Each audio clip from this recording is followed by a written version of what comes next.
I began to frequent the Boston jazz scene and learn to play with contemporaries. One, Steve Kuhn, who was a student at Newton High School, and Arnie Wise, who was at Mass School of Art. And I loved playing with them, and I was really happy to be able to play the bass well enough to be functional for that trio. Things began to happen. Our trio with Steve and Arnie got a job playing in Harvard Square 4 nights a week at a place called Mount Auburn 47, which was a coffee shop that was run by 2 young women from Brandeis. We worked there Wednesdays through Saturdays for a couple of years, and were paid $20 a night each, which in terms of salary in today's dollars, I figured it out a few weeks ago, would have been $680 a week. Wow. A lot of money. Yeah. Playing in a coffee shop in Harvard Square, college kids. And there was no jazz in universities at that time, none.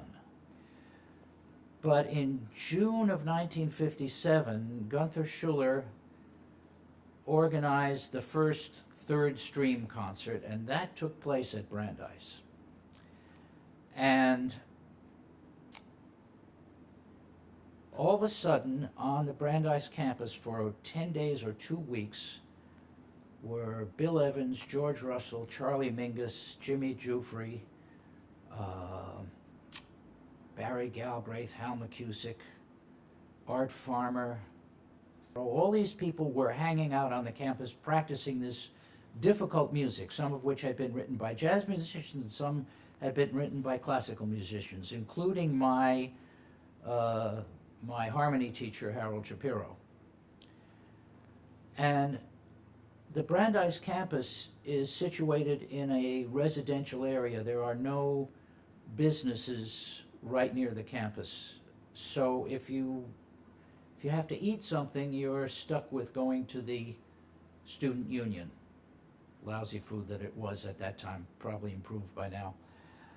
And I made sure that Steve and Arnie and I would be playing in the student union when those guys had a lunch break. And they came in and they sat down and they didn't eat, because we were already a professional level trio, and those guys were pretty shocked, I think, to hear that.